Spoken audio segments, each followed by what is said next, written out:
everybody. Welcome to Church History for Chumps. My name is the Lighthouse of Alexandria, John Simon.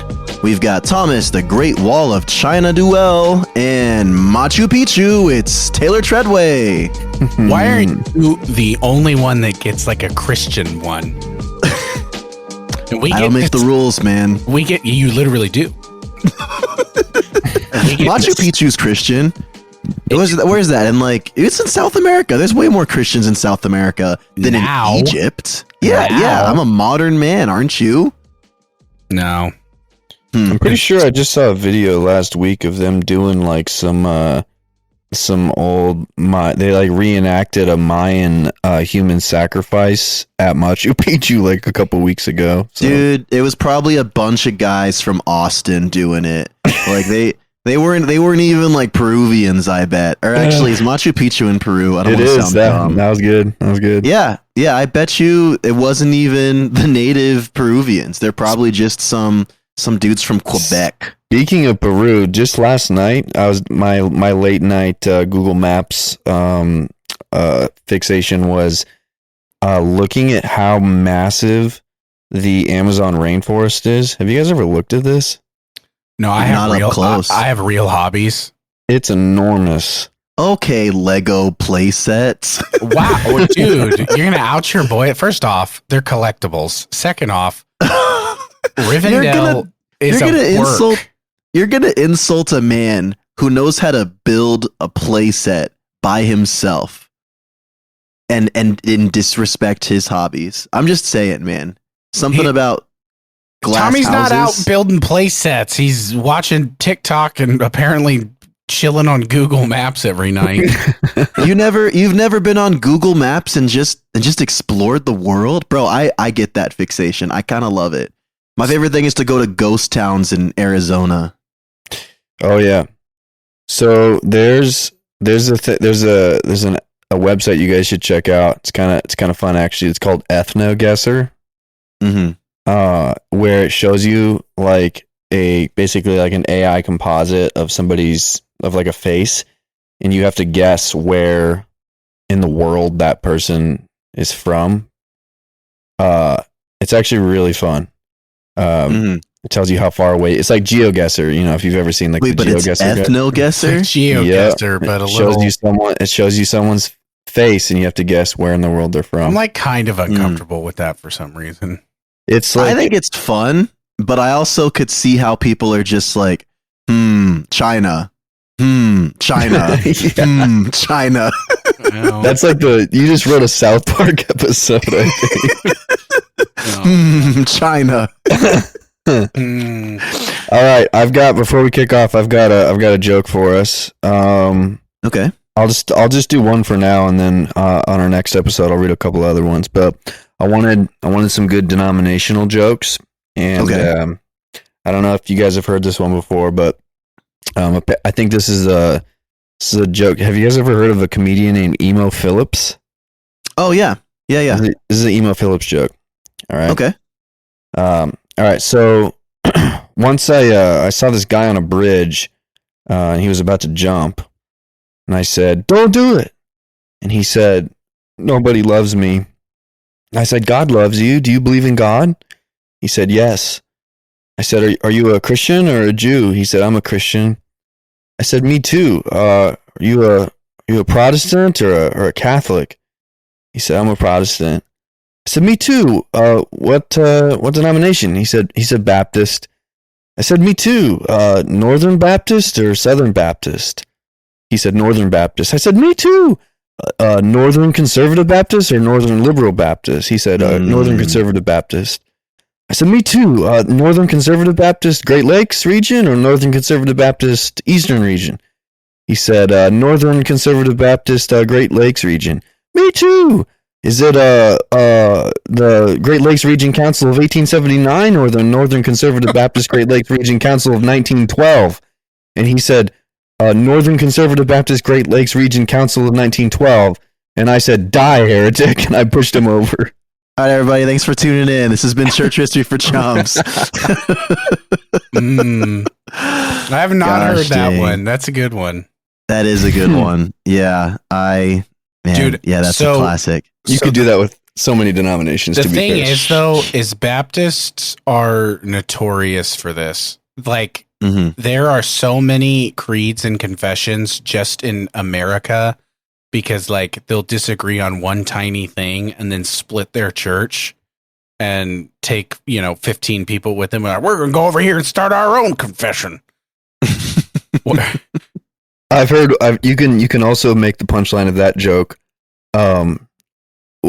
Is your pulpit wood or plexiglass? Oh, yeah. Man, yeah. I think Methodists, they do a lot of splitting too, don't they? It's not just Baptists. It's really anybody who's been in America long enough. I bet proportionately there are way more splits that happen in America compared to other countries. I think it's an American thing. Yeah. No, it is. It's born out of our, stubborn individialism. Yeah. I But think it's also the sense that if we feel persecuted, we move on. It's also why our divorce rates are so high. Yeah, right. We just don't know Why there's so many I think- runaway children. I think the Bars. RCC, I think you guys are onto something when you say Protestants are just everybody's their own pope and it's pure chaos. Yeah, a little bit. Mhm. A little bit. Yeah. RCC has just as many denominations as we do. They just don't like to admit it. Shh, they're listening now. They don't want to admit it. Here's the thing. Mm. Would I rather be my own pope or would I rather have a pope from Chicago? I don't know. Easy win for me, boys. I would rather Pope just, John is in the house. I just submit to a loving pastor. That's what I do. Yeah. Until that pastor gets called back to Alabama Oh, for that 80K salary oh I know. and that Ooh. plantation style parsonage. We saw the parsonage at New Orleans Theological Seminary when we were Mhm. touring it last year. We saw the president's house, and it is this beautiful, giant column plantation style. Plantain style. Plantation style. It's a big banana. And my wife looked at me and was like, "You need to become president." That sounds like the that's moment when amazing. Lady Macbeth is like, you need to kill the king. I know. Tommy, I don't know if it's your Wi-Fi, but you look like I'm looking at you through a wet paper towel. Oh no! I know. This is awful. Your video quality is so bad right now. That's a bummer. Yeah, I thought I'd record at home today. It's definitely better at the office. So as long as my voice comes through clear, we're fine. Right. About that. Is it pretty bad? It's choppy, but we can work with It's it. fine. Our Yeah, listeners. you're not leading any apps. If you could sit closer to the Wi-Fi, if that'll change anything, but you're not Alright. leading any Right. episodes. Do you want to see the here? Oh no! Oh, there's the right there. It's, Maybe it's right scoot your there, chair chat. over a little bit. Our listeners are loving people. I think they'll understand. It's true. It's true. Yeah. So All right. Well, Tay, are we back in the apostles again? we got a big one up tonight, boys. Yeah. Paul. Nope. Barabbas. Nope. Judas. Nope. Jesus. Ooh. Close. Jesus is Okay. All right. Jesus Yeah. is God. Taylor's here gonna debunk a bunch of myths about Jesus' martyrdom. No. Guys, my source today is Bart Ehrman. Oh yeah. I'm out. Man. First, let me start with a quote from my favorite theologian, Schleiermacher.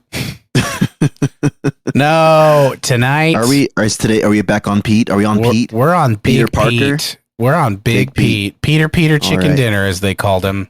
All right. Peter Pan. So, as you guys know, we've already covered. Let's go over who we covered. We covered Andrew last time.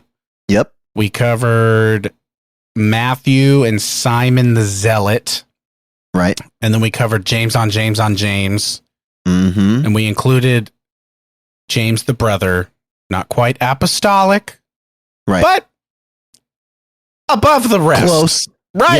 Yeah. Right. More than your average bear. Right. Your average Baptist. So Mm-hmm. We are. Baptist hadn't been invented yet, Taylor. I'm aware. There are some people that will make the claim that Peter established the Baptist church. That's crazy. Yep. Yeah. It's a whole nother episode. You just wait till we get to Landmark Baptists. My goodness. Landmark Baptist. See, when you throw out these terms, you're just like, have you ever heard of the Geneva Baptists? And I'm like, no, Taylor, no one's ever heard of them. And you're like, they're a little bit like the Mountainese Baptists. Okay, what does that mean? What are these words you're saying? You know, you can hate on it all day, but no one ever heard of Eusebius until we came around. Real. Did the Baptists, did you guys discover Eusebius? I would say so. I don't think All anyone right. else would say that. Tell me what you know about Pete, boys. Tell me what you know about Peter before I fill in the gaps. Pretty slow runner, I imagine. Poor guy. Not a great 40 is what I've heard. Not Right. a great 40.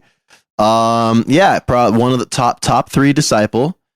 Present at the transfiguration. Yep. Present for the resurrection. Kind of a blabbermouth. Mount of Olives. Mount of Olives, yeah. Called Satan on more occasions than anyone else, save Satan himself. I know, poor guy. Yeah. What do you got, Tommy? So yeah, I've got there's a myth or an apocryphal story about Peter that I like. I don't know if you're planning on talking about it. Which one? Does it involve a dog? No, I don't know that one. Okay. It's when he's leaving Rome. And Quo Vadis. Yes. Mm-hmm. He gets told to go back. Did you? I'm not covering that one. So Okay. You can tell the story. So the apocryphal story is that he's leaving Rome, and Jesus appears to him on the road and says, I think it's quo vadis, which means where are you going?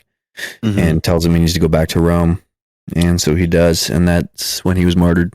Is this the one where he appears to Jesus appears to him as like a youth? Didn't hear that one. Yeah, that's in.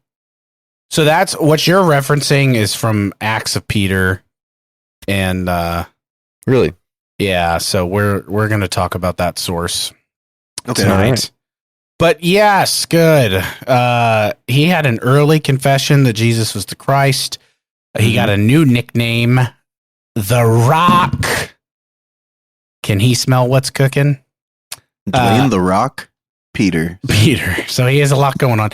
He attacks the homie with the sword. He denies Jesus 3 times, gets forgiven 3 times. And he's actually like the most mentioned of the apostles. Even more than Paul. So Sunday school child Taylor was definitely the kid thinking like, golly, this Peter guy's a mess. Right? But as I get older, little did you realize. Oh yeah. Look, man, Peter. I would for sure have gone out swinging on the guards coming to arrest. Because like if I knew Jesus was God, I'd be like, you don't touch him. Yeah, but if you knew Jesus was God, man's got his own protection. You think he's not strapped, you know? Yeah, I know the correct theological answer, John Simon. Now you do. He keeps that thing on him, and by thing I mean legions. Legion of angels. Yeah. You guys heard the song Manolo from Trip Lee? No. They just are like referencing the Bible, but they're like referring to it as like a firearm. Mm-hmm. Yeah, the lyrics are pretty funny. I keep one in the car. I got 2 at home. They're different kinds, but they do the same thing. It's like double barrel something, bang, bang. Thought of a really good bar, but it won't fit because we weren't talking about it. But Thomas, could you say that thing about being strapped with angels again? I said, I keep that thing on me, and by thing I mean legions of angels. Yeah, I got a desert eagle with 6 wings. Oh my gosh. It's pretty good. So as you guys know, we're investigating basically the historical tradition claims of what's happened to the apostles. We're going through and using Sean McDowell's work, The Fate of the Apostles. We're using that as our reference source. I'd highly recommend picking it up for yourself. And then we're looking at who he references and reading as early material as we possibly can. And so we've had some moments where we've had to look at standing church tradition and say, this probably didn't happen. Like St. Andrew's cross, unfortunately, fabricated. I felt bad because you kept asking about it. Do you remember that, John Simon? Of course I remember. I remember. You know what else asking. I remember? The crushing disappointment that I felt. I know. Yeah. So here's the tension. What's the tradition claim about Peter? Crucified upside down. Crucified upside down in where? Rome. In Rome. Rome. Under who? Under Nero. Under Nero, correct. Crucified upside down in Rome in the Neronian persecution. That's the tradition claim. So right now, dear listeners, I might log off. I'm going to drive to California. I'm going to beat the brakes off of you, bro. No, I know, dude. I'm sorry, but look, we're gonna That's okay. Whatever has to happen has to happen. So we're gonna see. We're gonna investigate and do as thorough research as possible. Okay, and we're gonna make some truth claims tonight. Yeah. Okay, so maybe he was just crucified sideways. I'll go sideways. Just 90-degree difference. Hang in there. We're gonna get there. I'm just nervous. We've got, this is Sean McDowell's summary of Peter's mission's work, right? Because we're also tracking like what they did post-resurrection. So we've got, this is Sean McDowell. The book of Acts portrays Peter preaching and teaching in Jerusalem, Judea, Galilee, Samaria, and Caesarea. First Peter was written to exiles of the dispersion in Pontus, Galatia, Cappadocia, Asia, Bithynia. It is by no means impossible that Peter was engaged in missions to these churches. So that one's like a pretty easy one. Like Peter left Jerusalem to go to Rome. So yeah, Peter did mission work. That one's like an easy one. But when did he go to Rome? Did he go to Rome during Nero's reign of terror? So here's one of the questions. Here's one of the questions. So if he was in Rome in 57, 58. Well, because we know he was in Jerusalem, right? Yeah, he was. For a stint. When did he go to Rome? Here we go. So sure, if he was in Rome in 57, 58 AD, Paul would have, one of the arguments people say is Paul would have made mention of Peter while he's writing to the Romans, right? Right. So, but he doesn't, does he? No. But here's the good news. So Sean McDowell says straight up, an argument of silence isn't really from silence is not really an argument. And such a Baptist thing. And then I asked, okay. And then I asked our New Testament professor, Dr. Taylor, I had this exact conversation with him. I said, when do you date Peter in Rome? And I used this. I said, what's your response to this? And he said the same exact thing. He's like, Paul not mentioning Peter means nothing. Sure. Paul might not have known or even cared that Peter was in Rome. Wait, so the idea is that Paul would have referenced Peter in the book of Romans? That's one of the talking points when he's like going through his list saying, say hi to Schnitzel Fritz and give. Maybe Paul and Peter still had beef with each other. Exactly. Maybe he's like, I have nothing to say to that guy. I'm going to write to Rome and correct Peter's bad teaching. Yeah. And not even reference him by name. We don't know. Salty dog, bro. We have 1 Peter 5:13. This could be the earliest reference to him being in Rome when he says, she who was at Babylon, who was likewise chosen, sends you greetings. And so does Mark, my son. Mm-hmm. So Mark likely wrote his gospel in Rome, and he likely used Peter as a source. Okay. Okay. So we have some biblical evidence of like, all right, he's in Rome. So this is Ignatius in chapter 4 in his letter to the Romans. This comes about 110, well within our window of living memory. He says, entreat Christ for me, that by these instruments I may be found a sacrifice to God. I do not, as Peter and Paul, issue commandments unto you. They were apostles. I am but a condemned man. They were free, while I am, even until now, servant. But when I suffer, I shall be the freedman of Jesus, and shall rise again emancipated in him. And now, being a prisoner, I learn not to desire anything worldly or vain. That's such a good quote. But basically, when he says, I do not, as Peter and Paul, issue commandments to you, we have two things happening. One, we have Ignatius. This is a little bit of an off point, but it's worth mentioning. He's acknowledging he does not have apostolic authority. So you have somebody very early on, 110-ish, saying, I do not have apostolic authority. And then you have him, basically by saying Peter and Paul, he's writing to the Romans, it would be implied that Peter and Paul both went to Rome. Okay. And were instructing them. So here we have this is another quote from Sean McDowell talking about him going to Rome. In the Apocalypse of Peter, which was written in about 135, Jesus commands Peter to go to the city of the West, which is undoubtedly Rome. Dionysius of Corinth wrote a letter to Roman Christians in 170, claims that Peter and Paul sowed among Romans and Corinthians. Gaius, Roman presbyter, early 3rd century, claims Peter and Paul founded the Roman church. Toward the end of the 2nd century, AD 170s, Irenaeus says that Peter and Paul preached at Rome and laid the foundation of the church. And we're going to reference, I think we're referencing against heresies later on.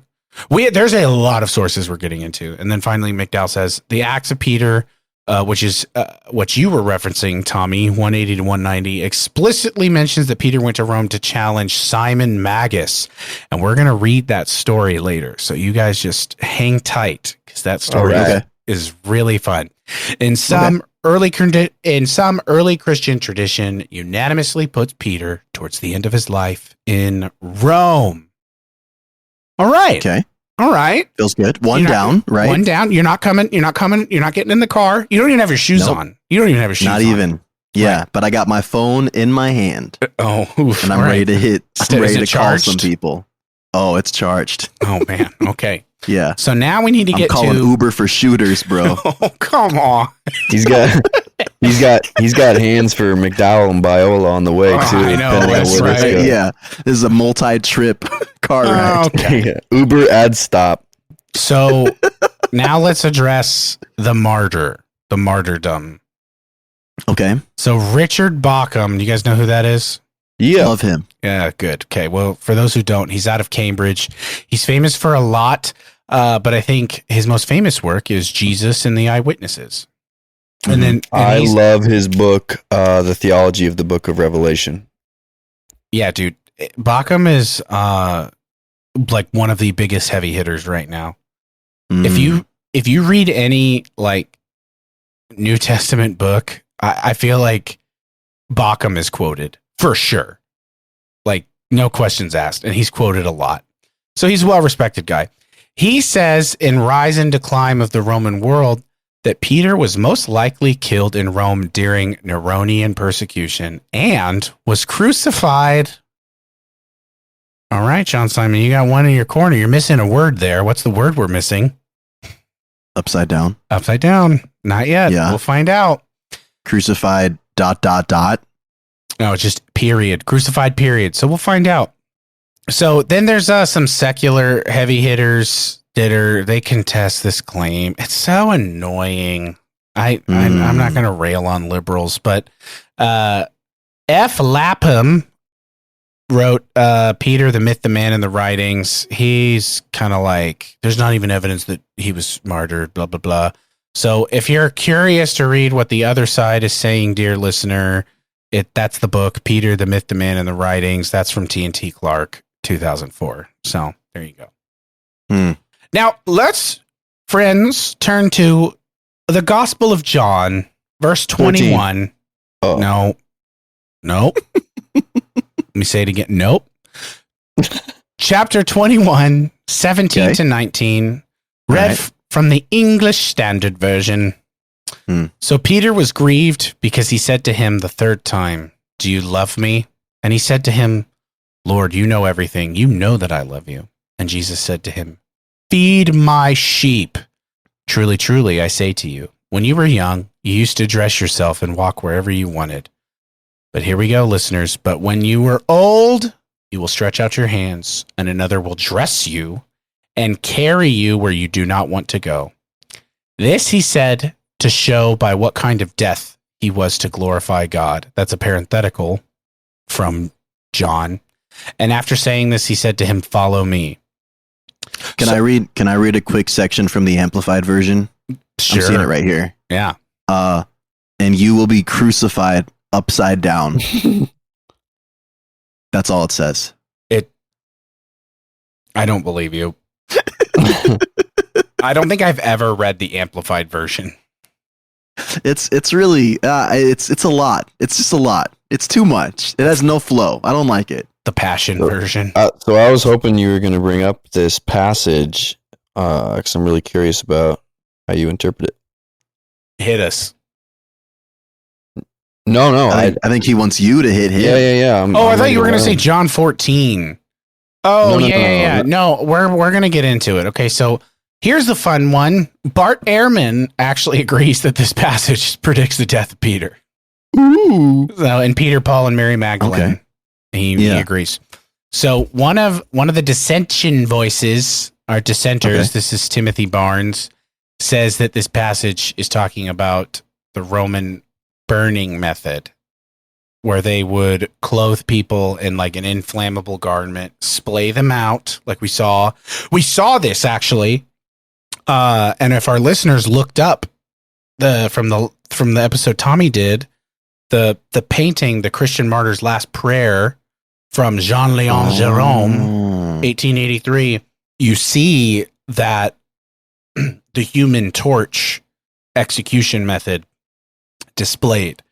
So I thought they dipped them in oil for that. I don't know.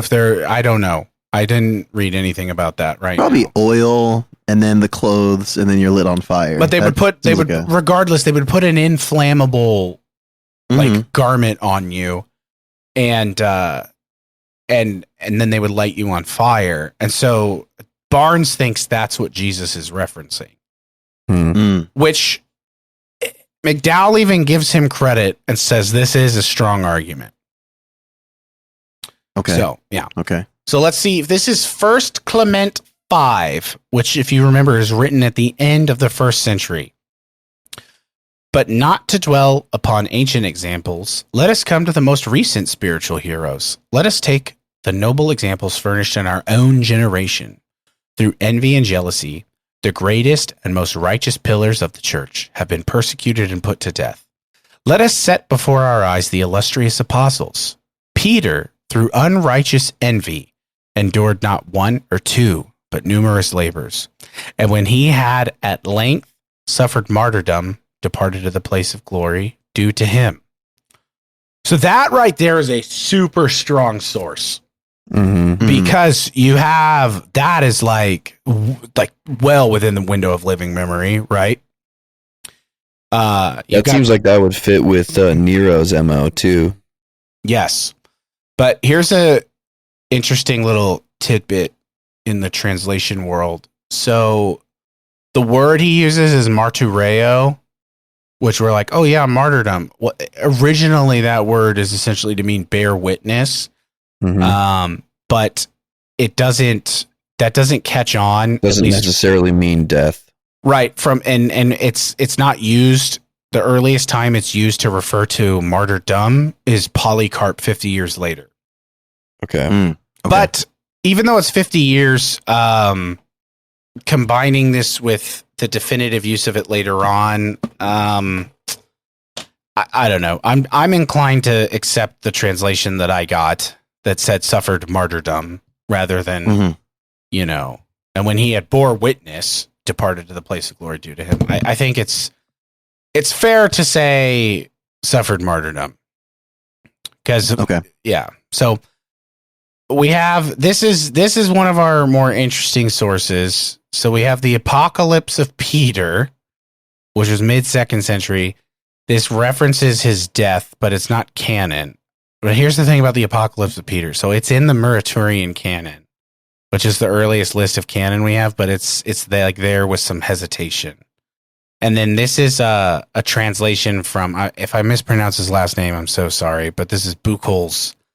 Buchholz or Buchholz, I don't know, but this is his translation of the Apocalypse of Peter. Behold, I have shown you, Peter, and I have explained everything. And go into a city ruling over the west, and drink the cup which I have promised you with the hands of the son of the one who is in Hades, in order that his destruction might acquire a beginning. So that's Jesus, supposedly, in the Apocryphal. Can you read that again? I want to hear that. Yeah. Yeah, go into a city ruling over the west, Rome, and drink the cup which I have promised you at the hands of the one who is in Hades. Dude, okay. Here's the thing. I'm going to get off my whole bit about, he's got to be crucified upside down. The level of lore here of all of these freaking like, okay, so the Gospel of John has the most like obvious, like this is Jesus talking to Peter. And then there's the Quo Vadis story. Then there's this story. Like this is like when you read the Iliad and there's all these like little foreshadowings of Achilles' death at the hand of the Trojans. This is what this is. And this is like, even if it doesn't go anywhere, it's very interesting. I'm on board. It's super interesting. So I think if we combine all of our sources, I think we land here on Peter was not only in Rome during the time of the Neronian persecution, but it's looking like he's been martyred. Okay. It's looking like he's been martyred. So,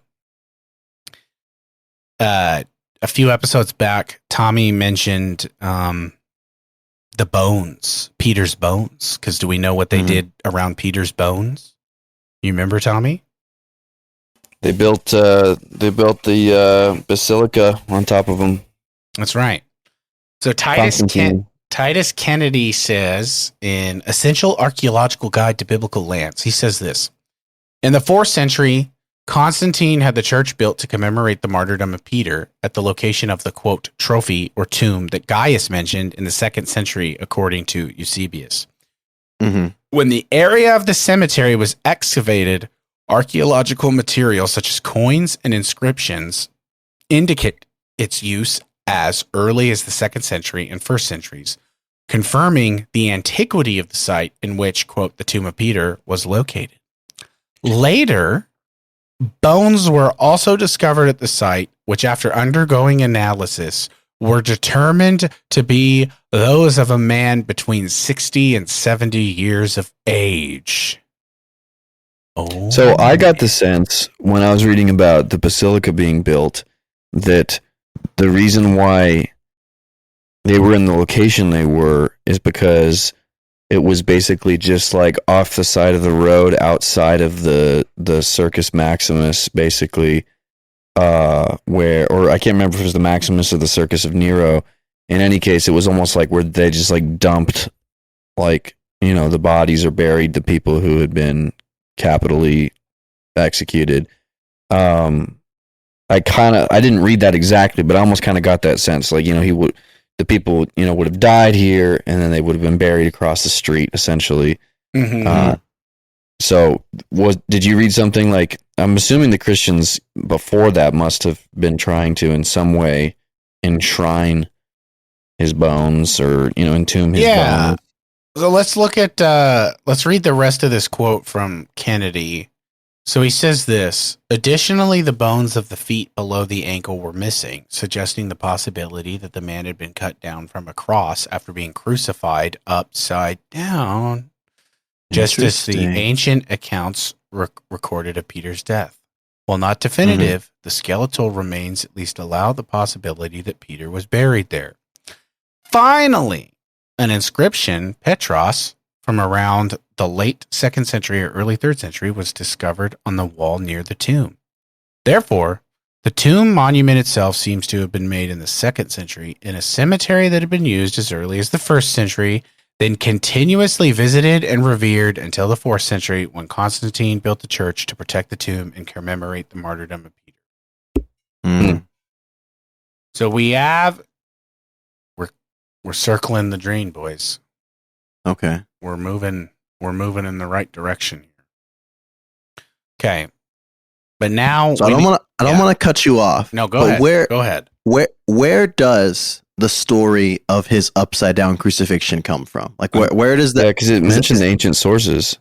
That's up next. Okay. Because we're getting to the juicy part. Yeah. Did he die upside down?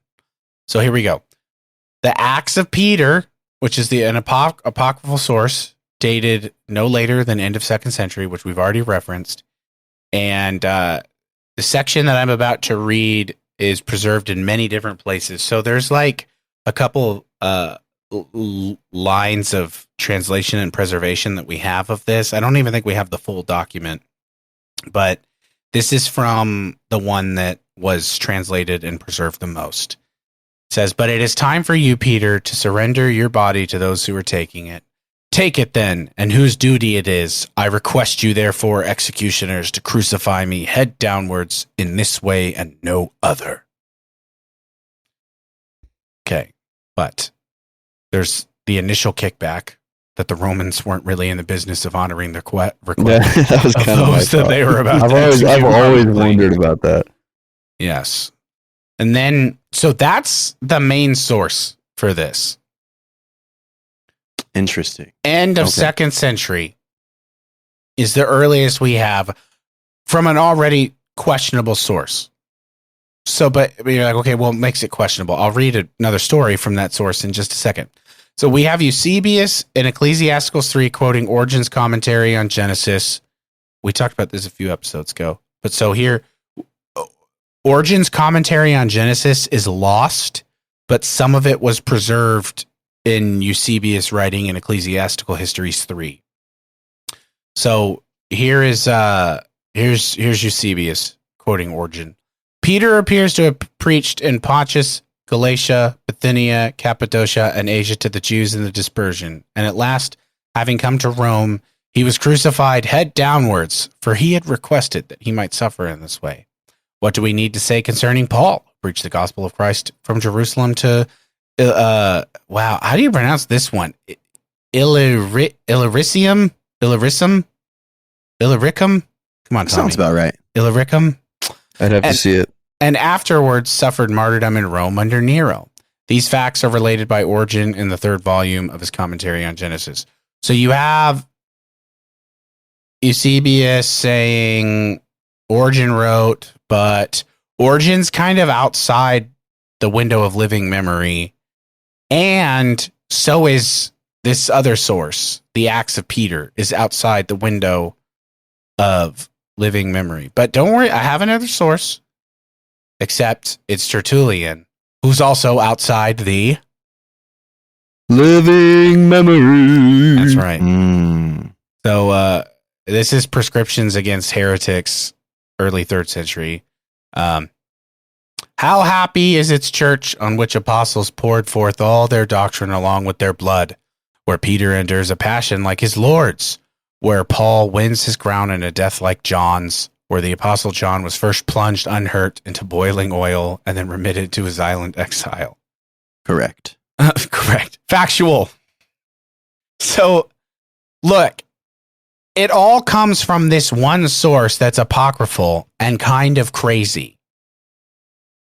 And you're like, what makes this source crazy and why do we question the historicity?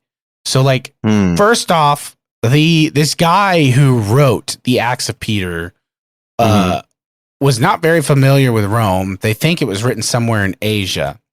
And I'm going to read you a story from this, because if you remember in the Acts of Peter, he goes to Rome to contend with Simon the sorcerer.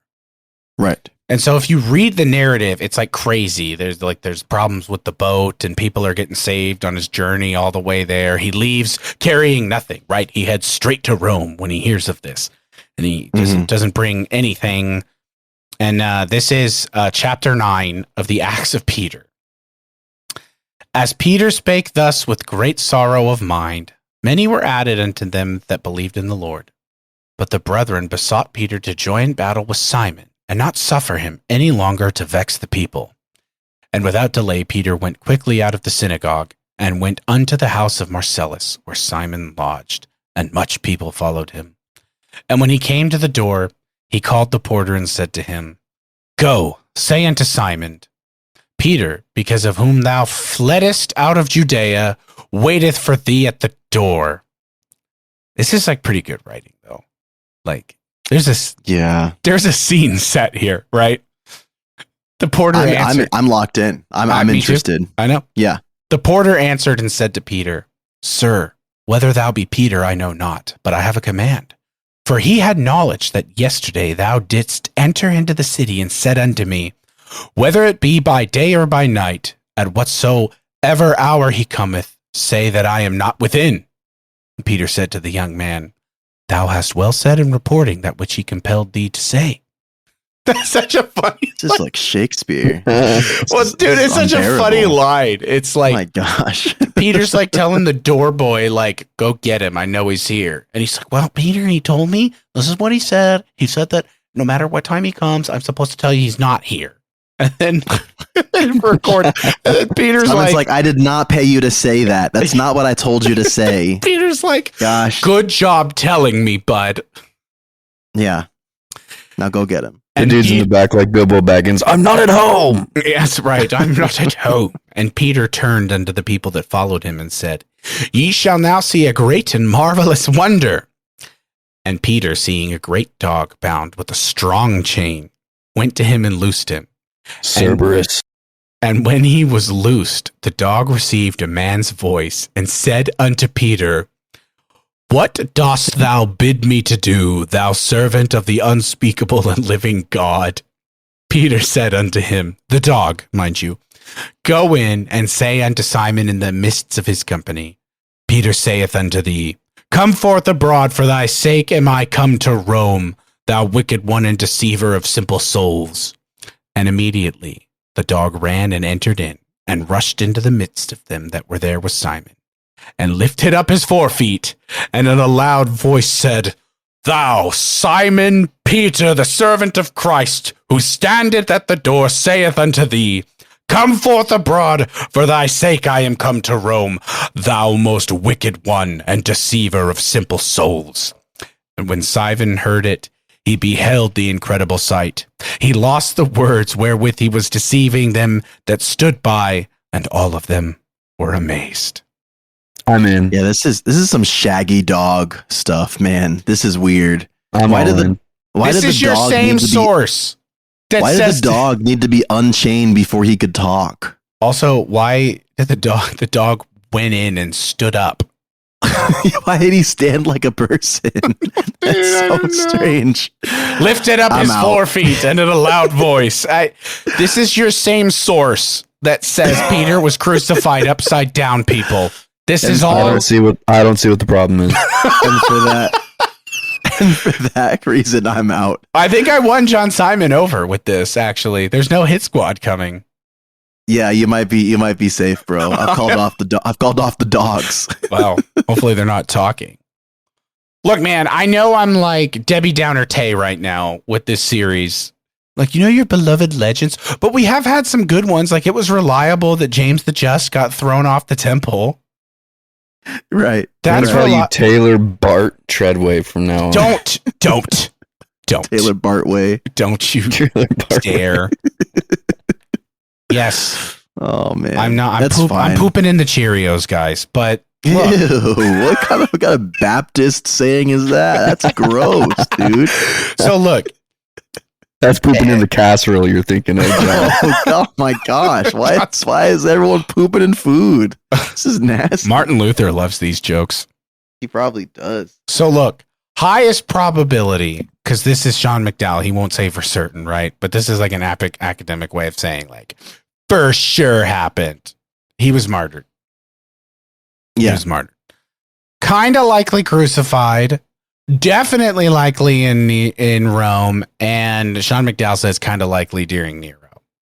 Mm-hmm. So, look, guys. Did Sean comment at all on the position of his crucifixion? Yeah, he says it didn't happen. Like, no, it's very unlikely. The only source we have that talks about it is the Acts of Peter, which is insane. It is an insane source. I have heard, and I know I'm kind of selling myself short here. One narrative I heard about it was essentially, even if Peter did ask for permission to be crucified upside down, there's very little reason to believe that the Romans would have obliged that request. Well, so I'm going to put on my pragmatist hat for a second here too. I think if they really wanted to punish Peter, crucifying someone upside down would completely undo what crucifixion was meant to do, which is to keep someone alive for a long time. And because if you go upside down, I mean, what do you have, like maybe like 3 hours before you're done? Like, yeah. I mean, before you pass out, you probably pass out even sooner. So what's interesting, I do think it should be noted, like Titus Kennedy, when he's talking about all the archaeological evidence from that section we read earlier, when he talks about the possibility that the man had been cut down from a cross after being crucified upside down, with the bones we found. But like, we don't know we don't even know for sure if those are Peter's bones. So to me, that seems like one of those things that I think sometimes we import a lot of our like modern, like we have DNA evidence and everything, and like we can definitely know who someone's bones are if we have a DNA match and everything. But something tells me that the early Christians didn't necessarily need to know exactly whose bones, for one, because they would have no way of knowing that, right? If they're digging through a cemetery full of a bunch of people, I wouldn't be surprised if they did something like, drew straws and they were like, all right, this is Peter's bones. Like, right. That's just it. They probably answer. Prayed over it. Weirdly. Yeah. No, that's kind of what I guess, they divined it with dice. Yeah. They weren't like, well, let's do the best of our forensic studies. They had no semblance of that whatsoever. No, like, I get it. Ooh, getting sleepers. I get it. Like, we want these traditions to be true, and I get where they're coming from. They want to venerate the saints. Like I've gone down a little rabbit trail of iconography, and like you read what the icons are supposed to do, and they're not. It's misused to worship them directly, right? They're supposed to just like inspire us to worship. When you see these like paintings of the miracles, you're supposed to be inspired. We're supposed to look at what the apostles did and just be moved by their faith and encouraged. And so even early Christians wanted to hang on to as much of that as they wanted. And they liked coming up with stories that stood out. And thankfully, while we're still going to make the claim that, guys, he's most likely not crucified upside down, I'm sorry. At least our source is like way earlier than the St. Andrew's cross, the X, because that was like Middle Ages when that came around. So we have a much, much earlier source for this. Well, Taylor, you win again. I know. I'm sorry. You win again, my friend. We need to put like is this fun for disclaimer. You? He's having a blast. I think he's having a great time. I don't know. I just want to educate people. Here's the thing: we need to put a disclaimer at this. I don't want kids listening to this, because then they're gonna be like, "Daddy, was Peter not crucified upside down?" Where'd you hear that? Oh, just you listen imagine to that church history for Trump's again. Taylor had been around when we did our Francis of Assisi episode. Oh my gosh, Disney princess. Okay, don't you whistle while you work. I'm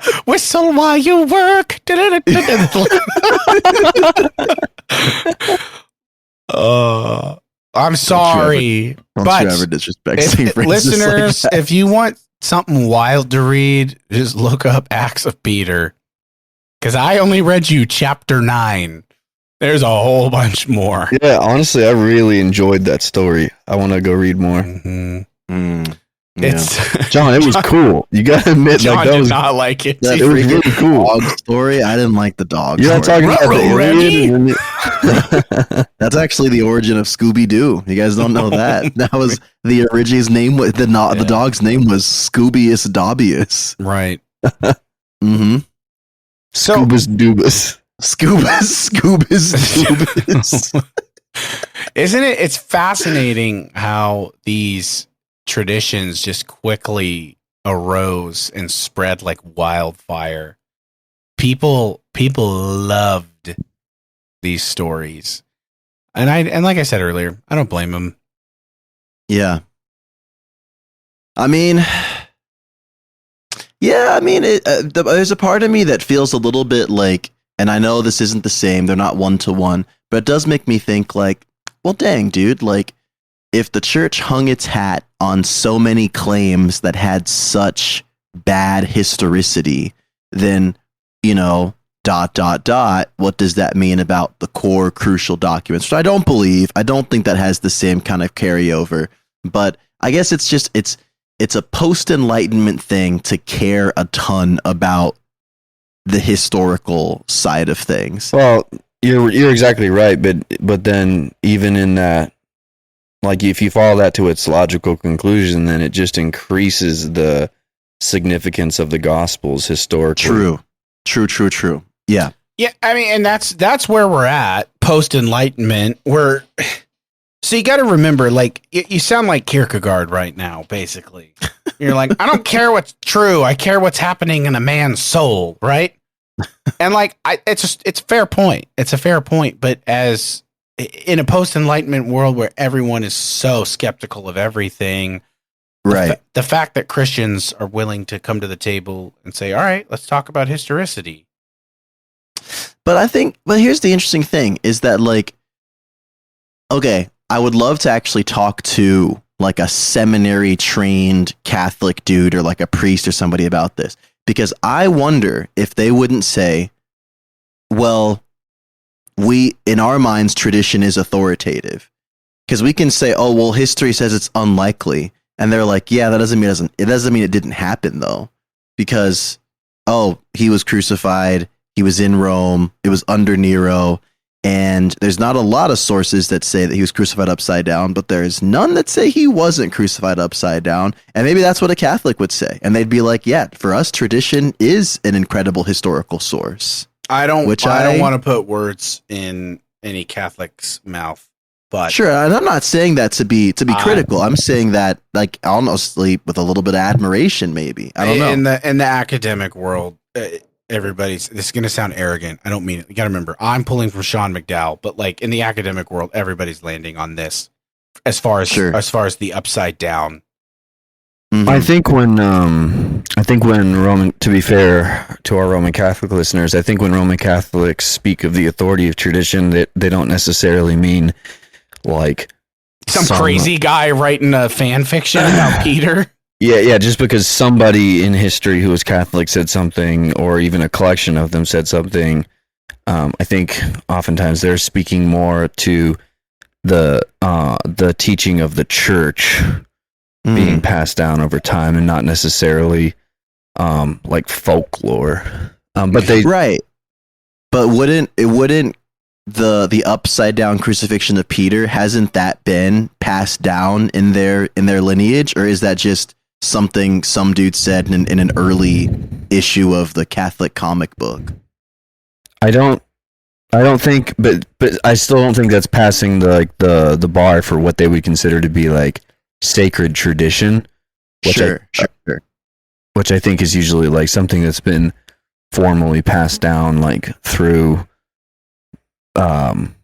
councils and apostolic succession, and I don't think the manner of Peter's death is necessarily at that level of doctrinal. That makes sense. Yeah.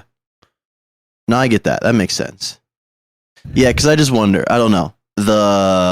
Obviously there are a lot of different traditions that put varying amounts of weight on yeah, like traditional lore, kind of this heritage of passing stories along. But I don't know. I'm curious. Catholic listeners, tell us what's going on. Tell us Help what we're us missing. out. I'm excited. Yeah, Then you your have to- boy Matt Frad and tell him to come on Church History for Chumps. Yeah, Mhm. but we have to remember, like, the Catholics, like, they can't speak for one another because they too have, like, effectively 1,800 denominations.